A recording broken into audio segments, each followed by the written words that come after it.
আজ বাড়ি যাবেন, বাড়িতে গিয়ে আপনার দেহের মধ্যে 4টে জিনিস আপনার বাপের সঙ্গে মিলবে 100%, আর মায়ের সঙ্গেও 4টে মিলবে। মিলিয়ে দেখে নেবেন। আপনার বাচ্চাটাকে কাছে বসাবেন, বসিয়ে বলবেন, আব্বু আয় তো দেখি, আব্দুল্লাহ মারুফ তো বললো, একটু টেস্ট করে দেখি। দেখবেন 4টে জিনিস মিলবে, হয় চোখ, কান, নাক, হাত, পা, মুখ, চোখের, হাতের আঙুল, পায়ের আঙুল, মিলবেই মিলবে 4টে। বাপের সঙ্গে 4টে মিলবে, মায়ের সঙ্গে 4টে মিলবে। আল্লাহ নিজে দেয় 5টা। এই 13টা জিনিস দিয়ে আল্লাহ পাক মায়ের পেটের ভিতরে বাচ্চাকে তৈরি করেন। এরপরে আল্লাহ বলছেন, তো দেহের মধ্যে 3টে জিনিস আলাদা। কটা? 3টে জিনিস আলাদা। কি কি? 1 নাম্বার, ব্লাড গ্রুপ আলাদা। আমি এজন্য বক্তব্য করতে বলি সারা ভারতবর্ষের যত লেকচার দিয়েছি আমি বেশ কিছু জায়গায়, আমার গাড়ির সামনে একটা বোর্ড লাগানো আছে, দেখবেন বিশ্ব মানবাধিকার পরিষদ, ওয়ার্ল্ড হিউম্যান রাইটস কাউন্সিল, নিচে লেখা আছে দেখবেন ন্যাশনাল প্রেসিডেন্ট। তো এই হতভাগা যেখানেই বক্তব্য দেয় আমি এই কথাটা তুলে ধরি। আজ এখানেও বলছি, হিন্দু মুসলিম পৃথিবীতে যতদিন বাঁচবেন কাঁধে কাঁধ মিলিয়ে চলবেন। কিসের হিন্দু কিসের মুসলিম মারামারি করেন, খবরদার নয়। আপনারা কি জানেন হিন্দুদের রক্তের ভিতরে মুসলমানদের রক্ত আছে, মুসলমানদের রক্তের ভিতরে হিন্দুদের রক্ত আছে?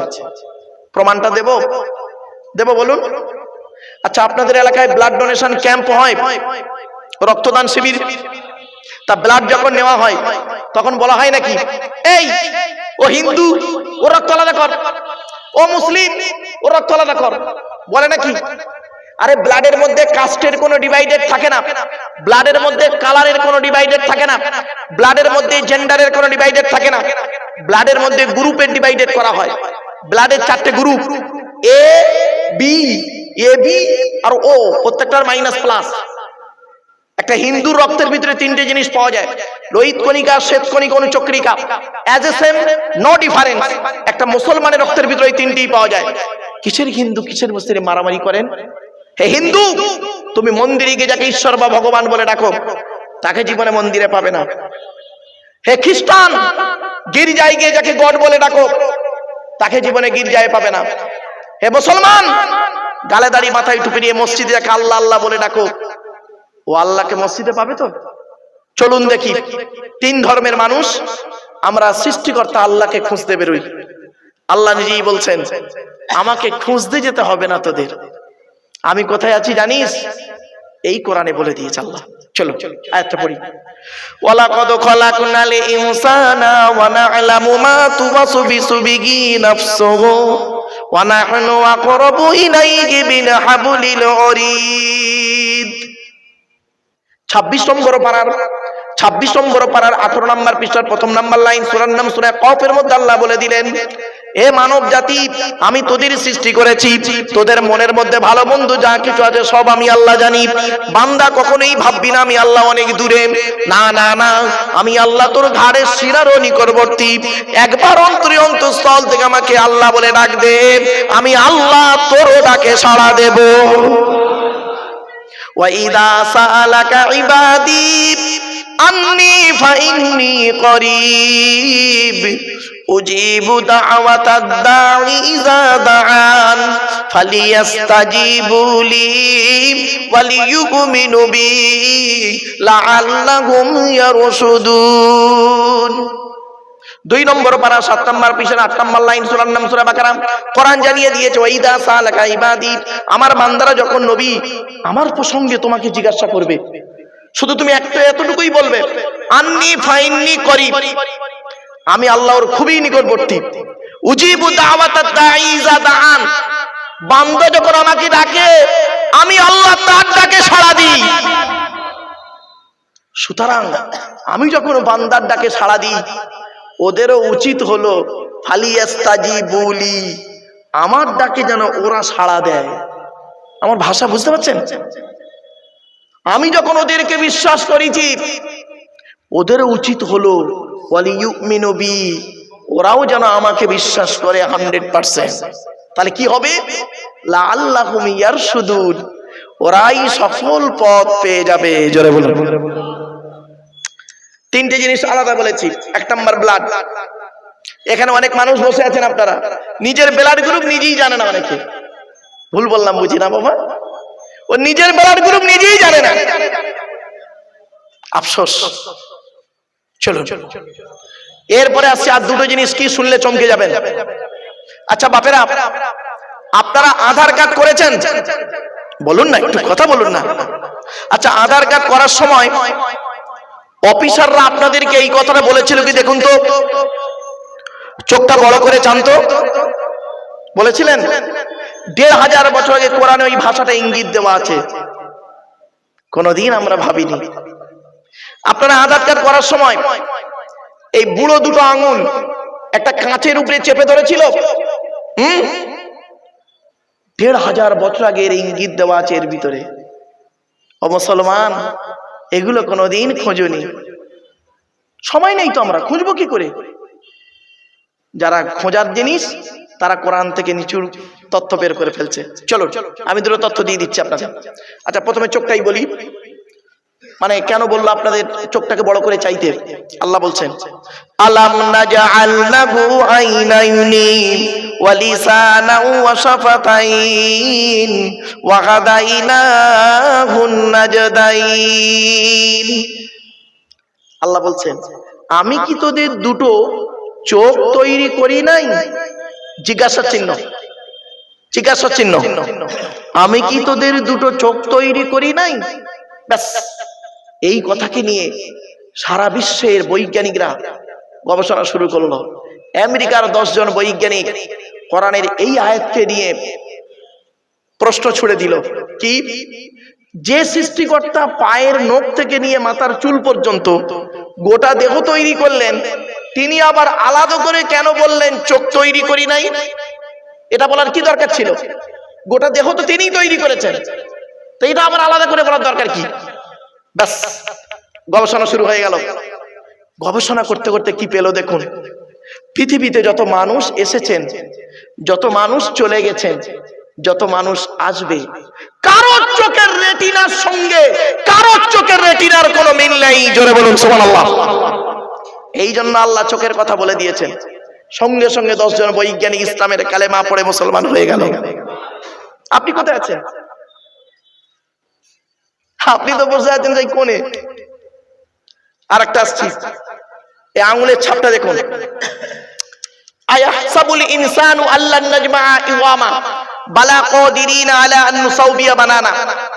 পবিত্র কোরআন 29 নম্বর পারা, সূরার নাম সূরা কিয়ামত, 4-5 নম্বর আয়াতে আল্লাহ বলছেন, তারা কি মনে করে, আল্লাহ বলছেন, মানব জাতি কি মনে করে আমরা মরে গেলে পুড়ে ছাই হয়ে যাব, পচে গলে হাড় হয়ে যাব, পরকালে আল্লাহ আমাদের তুলতে পারবে না?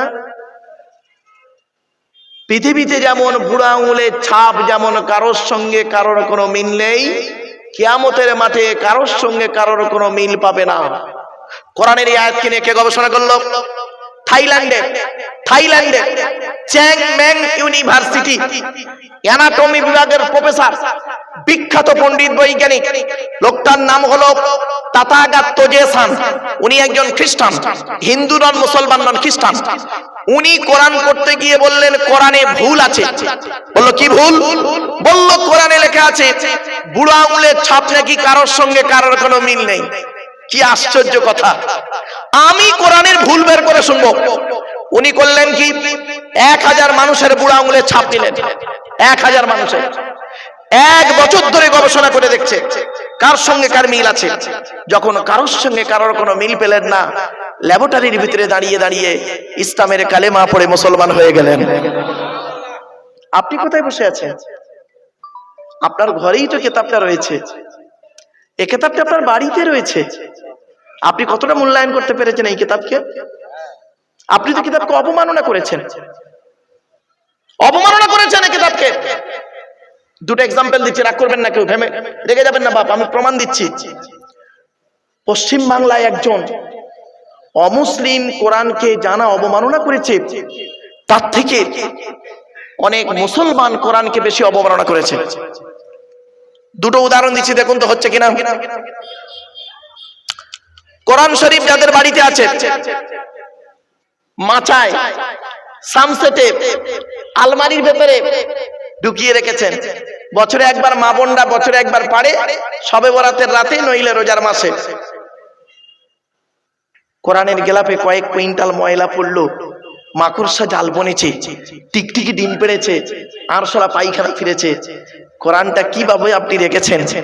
যে কোরআন আপনাকে এই দুনিয়াতে শান্তি দেবে, আখেরাতে জান্নাত দেবে, সেই কোরআনকে এতটাই অবমাননা অবহেলা করলেন। আর যে জিনিসটা আপনাকে দুনিয়াতে অপমাননা করবে, আখেরাতে জাহান্নাম দেবে, তার নাম টিভি, টেলিভিশন, সিডিটা সুন্দর করে আলমারি সোজা করে খাটের সোজা করে রেখে দিলেন। আপনি সত্যিকারের একজন মুসলিম?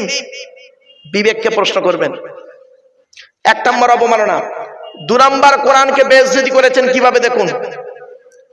ইংরেজির মাস্টার, রাগ করবেন না কেউ কিন্তু, ইংরেজির মাস্টার আপনার ছেলেকে ইংরেজি পড়ায়, সপ্তাহে 2 দিন, মাসে হয় 8 দিন, 30 দিনে 8 দিন আপনার ছেলেকে 2 ঘন্টা করে ইংরেজি শিক্ষা দেয়। আপনি তার মাইনে দেন মাসে 500 টাকা।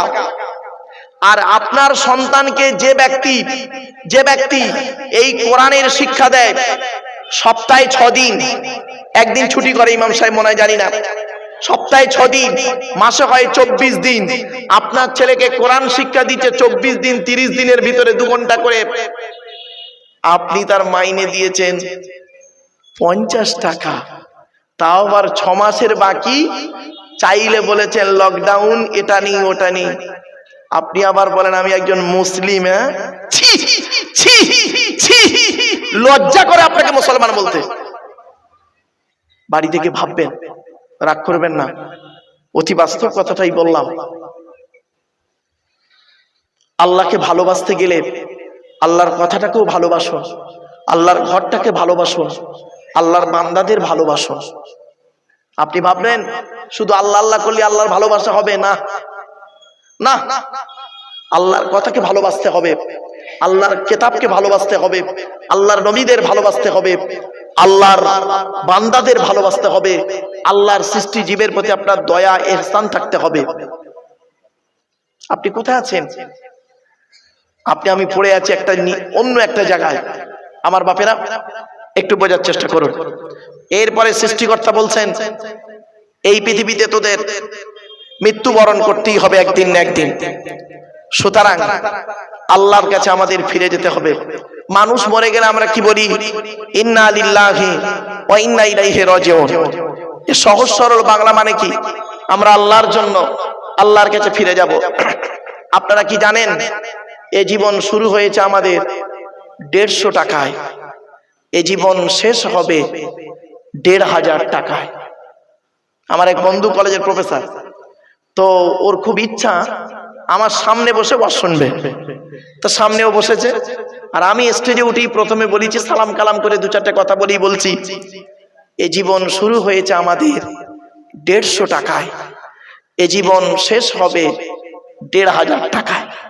যেই বলেছি, বন্ধু তখন বলছে, বন্ধু এ কিরকম হলো? আমি প্রফেসর, আমার বউ প্রফেসর, আমার বাপ প্রফেসর, আমার মা প্রফেসর, আমরা এক মাসে আমরা মাইনে পাই 4 জনের মাইনে একত্রিত করলে 5 লাখ টাকা।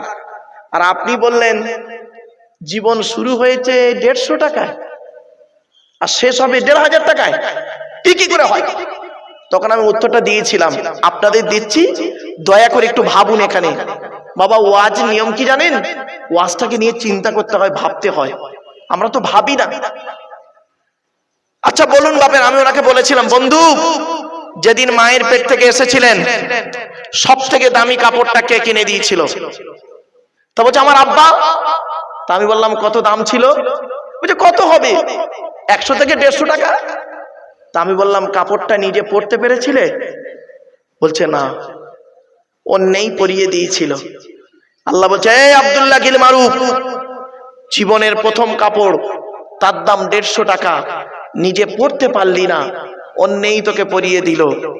আর জীবনের শেষ কাপড় তার নাম কাপন, খুব টেনে কেটে হয়তো 1500 টাকা, নিজে পড়তে পারবি না, অন্যই তোকে পরিয়ে দেবে।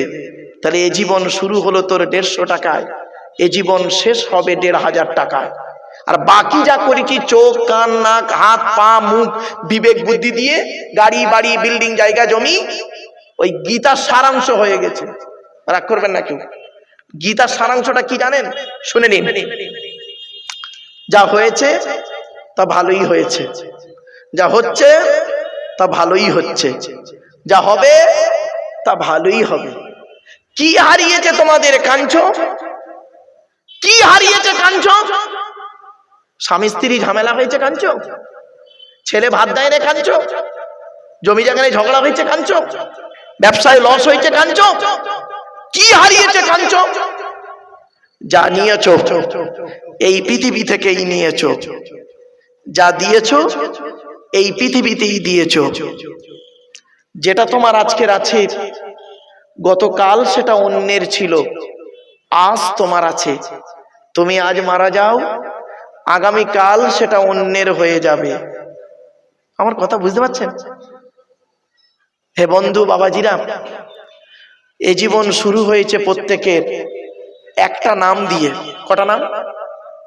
একটা নাম। প্রত্যেকের একটাই নাম ছিল। বলবো? শিশু।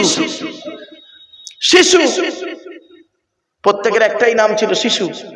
আর এ জীবন শেষ হবে আমাদের প্রত্যেকের একটাই নাম দিয়ে। কি বলুন তো?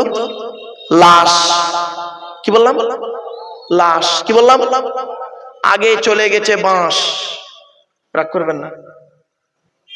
আরে মাটি দেওয়ার আগে কি যায়? বাঁশ দু রকমের হয়। একটা বাঁশ যায় চাপা দেওয়ার জন্য, আর একটা বাঁশ যায় পেটাই দেওয়ার জন্য। বাড়ি থেকে ভাববেন, আমি বলেছিলাম না আমার ওয়াজ শুনতে গেলে একটু ব্রেন লাগবে। এই ওয়াজ শোনার লোকের অভাব। বাপেরা শুনে নিন, আপনাদের এলাকায় কোন মানুষ মারা গেলে আপনার মুসলমানরা কি করেন? গোসল দিয়ে, কাফন পরিয়ে, জানাজা পড়িয়ে, মাটি দিয়ে চলে আসেন, ঠিক তো? আরে ভাই বলুন না। 20 দিন পর, কতদিন? 20 দিন পরে কবরটা একটু খুলে দেখেছেন মালটা কেমন আছে? দেখেননি। কি হয় জানেন? শুনে নিন। মানুষকে মাটি দিয়ে আসার পর 8 থেকে 10 দিন পরে এ মাথার চুলগুলো, হাতের নখগুলো, গায়ের লোমগুলো খসে খসে পড়ে যায়। 10 থেকে 12 দিন পর পেটটা ফেটে যায়, পোকায় তৈরি হয়, সমস্ত চামড়া মাংস পোকায় খেয়ে নেয়। আর 2 মাস পর শুধু ফ্রেমটা পড়ে থাকে। 6 মাস পর দেহের কয়েক কটা হাড় ছাড়া সব শেষ হয়ে যায়। কোথায় গেল পারগাতির সুন্দরী নারী? ও পারগাতির কোটিপতি লোক, মাটির দেহ মাটি হবে, পুড়ে হবে ছাই। এ দেহ পচা দেহ, গরব কিসের ভাই? আজ আপনারা এখানে বসে আছেন, আজ আপনারা এখানে বসে আছেন, দেহের ভিতরে আত্মা নিয়ে বসে আছেন, টাটকা দেহ নিয়ে আতর মেখে বসে আছেন, সেন্ট বেরোচ্ছে, খুশবু বেরোচ্ছে।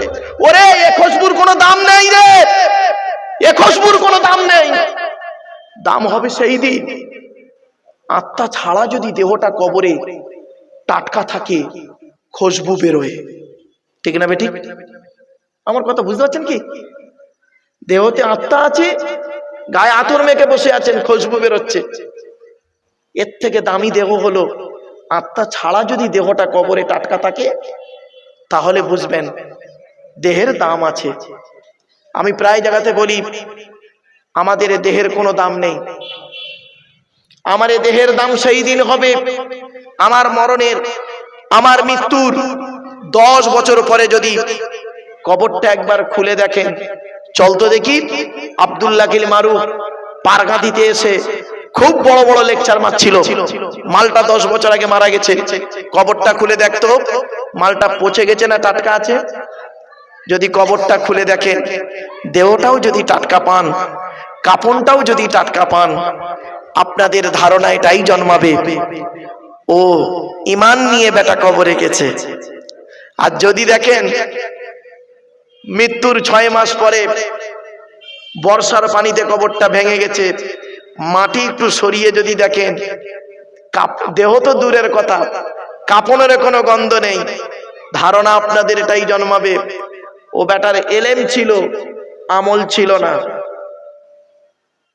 শুনে নিন, মাটি কয়েক কটা দেহ খেতে পারে না টাটকা থাকে, কয়েক কটা দেহ খেতে পারে না টাটকা থাকে। সেই দেহের মধ্যে একটা দেহ যেন আমাদের হয়, সেই জন্য আপনাদের করজোড়ে বলছি বাবা, সেই দেহ করে কবরে যান। এক নাম্বার দেখি চলুন, এক নাম্বার নবীদের দেহ মোবারক মাটি খেতে পারে না টাটকা থাকে। দুই নাম্বার শহীদানদের দেহ মোবারক মাটি খেতে পারে না টাটকা থাকে। তিন নাম্বার মোকাম্মাল কোরআনে হাফেজের দেহ, কি বললাম বাবা? ওই ছেঁচড়া মার্কা হাফেজ সাহেব নয়, হাফেজ সাহেব হয়ে মসজিদে ইমামতি করছে, পাশের বাড়ির মেয়েটার পেটে বাচ্চা আনিয়ে দিল, ওই হারাম কর্তার কথা বলিনি। মোকাম্মাল কোরআনে হাফেজের দেহ মাটি খেতে পারে না টাটকা থাকে। হাক্কানি আলেমের দেহ, আচ্ছা এই মোকাম্মাল কোরআনে হাফেজের দেহ টাটকা থাকে, তার প্রমাণ কি? বহু প্রমাণ আছে, একটা প্রমাণ দিচ্ছি, দেবো ভাই? দেবো কি বলুন না একটু।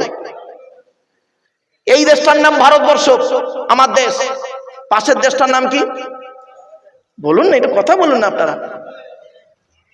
বাংলাদেশ। বাংলাদেশের একটা জেলা আছে কুমিল্লা, নাম শুনেছেন? কুমিল্লা জেলায় ছেলেটার বাড়ি। 14 বছর বয়সে ছেলেটা কোরআনে হাফেজ হয়ে পাগড়ি নিয়ে বাড়ি এসছে। 14 বছরের বাচ্চা ছেলে, বুঝতেই পারছেন। বাড়ি এসেছে, পেটের রোগে বাচ্চাটা মারা যায়, মাটি দেওয়া হয়েছে। ব্যাস 8 বছর পর, ক বছর? 8 বছর পরে ওই হাফেজ সাহেবের কবরের পাশে একটা লোকের কবর খোলা হচ্ছিল। যারা হাফেজ সাহেবের কবর খুলেছিল তারাই আবার ওই পাশের লোকটার কবর খুলছিল। খুলতে খুলতে হাফেজ সাহেবের কবরটা একটু ভেঙে যায়, দেখছে কাপনটাও টাটকা রয়েছে। সুবহানাল্লাহ বলে একটু গেল না। সঙ্গে সঙ্গে যারা কবর খুলছিল ওরা ছুটে গিয়ে ইমাম সাহেবকে ডেকে এনেছে। ইমাম সাহেব ফোন করে আর 10টা মৌলানা মুফতি সাহেবদের ডেকেছে। দেখছে সত্যি ওদের মধ্যে একজন মৌলানা সাহেব করেছেন কি, সাহস করে কবরে নেমেছে হাফেজ সাহেব। নেমে মুখ থেকে বিসমিল্লাহ বলে মুখ থেকে কাপনটা আস্তে আস্তে সরিয়ে দেখছে 8 বছর আগে গালে যে কর্পূর দেওয়া হয়েছিল সেই কর্পূর 8 বছর পরে আজও টাটকা আছে। এই বাংলাদেশে কুমিল্লা, আমি কুমিল্লাতে জলসায় গেছিলাম। বাপ কি বললেন, কি ভাবছেন? কোরআনে হাফেজের দেহ, মোকাম্মাল কোরআনে হাফেজের দেহ মাটি খেতে পারে না। এই জন্য আপনাদের বলে যাচ্ছি, যদি 2টো সন্তান হয় একজনকে কোরআনে হাফেজ করাবেন, একজনকে অন্তত কোরআনে হাফেজ করাবেন। চলুন এগিয়ে যাচ্ছি। হাক্কানি আলেমের দেহ মাটি খেতে পারে না। ওই ছেঁচড়া মার্কা আলেমের কথা বলিনি বাপ, শুরু থেকেই আমি যে কথাগুলো বলছিলাম অন ক্যামেরায় রেকর্ড হচ্ছে বাপ। হাক্কানি আলেমের দেহ মাটি খেতে পারে না। হাক্কানি আলেমদের কাছে বসবেন, হাক্কানি আলেমদের কাছে কিছু শিখবেন, জানবেন, দেখবেন আপনি ঠকবেন না। বাস্তবটাই বলে গেলাম। এরপরে হচ্ছে মুয়াজ্জিনের দেহ মাটি খেতে পারে না। জোরে বলুন। 12 বছর যদি কেউ নিঃস্বার্থভাবে আজান দেয়, ওই দেহ মাটি খেতে পারে না, টাটকা থাকে। আচ্ছা এই যে কটা দেহর কথা বললাম, এই কটা দেহ আমরা হতে পারবো? কিন্তু এই 5 রকমের দেহ নবী হতে পারবো না, শহীদান হতে পারবো কিনা জানি না, মোকাম্মাল কোরআনে হাফেজ হতে পেরেছি দেখা জানি না, হাক্কানি আলেম হতে পেরেছি কিনা জানি না, আর মুয়াজ্জিন তো মসজিদে একটাই হয়, তাই তো? 5টা কেটে গেল। 6 নাম্বারটা কিন্তু আমরা প্রত্যেকে হতে পারবো। কি জানেন? হালাল খানেওয়ালা মানুষেরই দেহ, কি হালাল খানেওয়ালা মানুষেরই দেহ মাটি খেতে পারে না। ইয়া আইয়ুহাল্লাযীনা আমানু কুলু মিন তাইয়্যিবাতি মা রাযাকনাকুম ওয়াশকুরু লিল্লাহি ইন কুনতুম ইয়্যাহু ইয়্যাহু তা'বুদুন। 2 নম্বর পারা 4 নম্বর পৃষ্ঠা 14 নম্বর লাইন, সূরার নাম সূরা বাকারার মধ্যে আল্লাহ পাক বলে দিলেন, হে ঈমানদার বান্দাগণ, আমার দেওয়া হালাল রিজিকগুলো তোরা ভক্ষণ করবি, হারাম খাবারগুলো কখনোই খেতে যাবি না।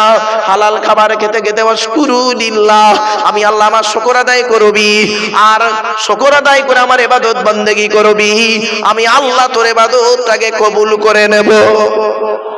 ও বাবা, হারাম খেয়ে যত আপনি যাই করুন না কেন, ও দোয়া আল্লাহর দরবারে কবুল হবে না। আচ্ছা বাপেরা, একটা আখিরি দোয়া হবে তো, বলুন না বলুন না। আচ্ছা, এই দোয়াটা কবুল হবে বুঝবেন কি করে? কি করে বুঝবেন? আজ আপনাদের বলে যাচ্ছি বাবা, দোয়া কবুল হবার 5টা শর্ত আছে। এই 5টা গুণ যার মধ্যে থাকবে, চোখ বন্ধ করে বলবেন, ওই লোকটার দোয়া আল্লাহ কবুল করবে। 5টা। চলুন কি কি?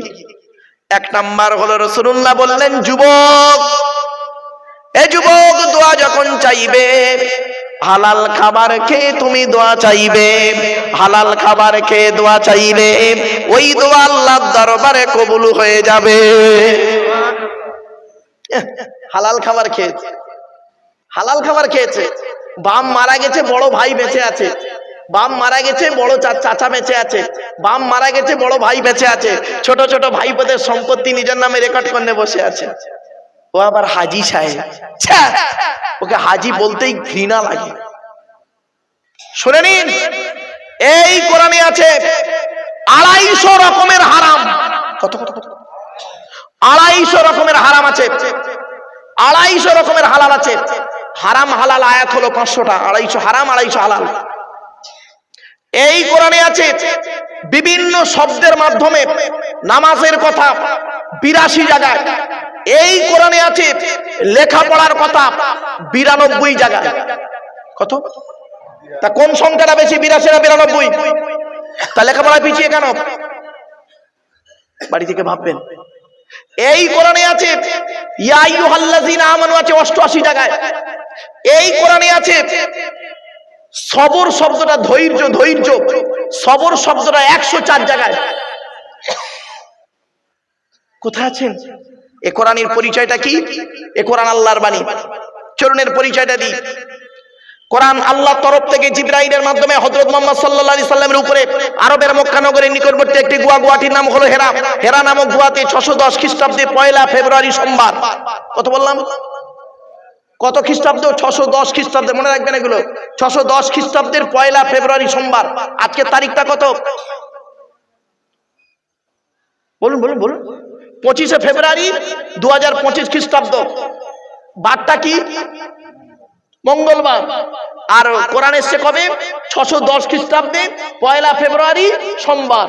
বাড়িতে গিয়ে মাইনাস প্লাস করবেন, করলেই পেয়ে যাবেন কতদিন আগে কোরআন এসছে। আমি সাল, তারিখ, বার বলে দিলাম। চলো, 610 খ্রিস্টাব্দে 1 ফেব্রুয়ারি সোমবার কোরআনের প্রথম আয়াত নাজিল হলো, ইকরা, রিড, পড়ো পড়ো পড়ো। মুসলমানদের এখন প্রায় মুসলমানের কথা হলো এখন গেল গেল গেল। পেট শান্তি তো দুনিয়া শান্তি। রাগ করবেন না। অনেক মুসলমানের বাড়িতে গিয়ে দেখবেন, অনেক মুসলমানের বাড়িতে গিয়ে দেখবেন কি করেছে, সামসেট গুলোতে বড় বড় কিতাব কিনে রেখেছে। ছেলে আমার আলেম হবে, মাস্টার, ডাক্তার, ইঞ্জিনিয়ার, প্রফেসর হবে, কোর্টের জজ হবে।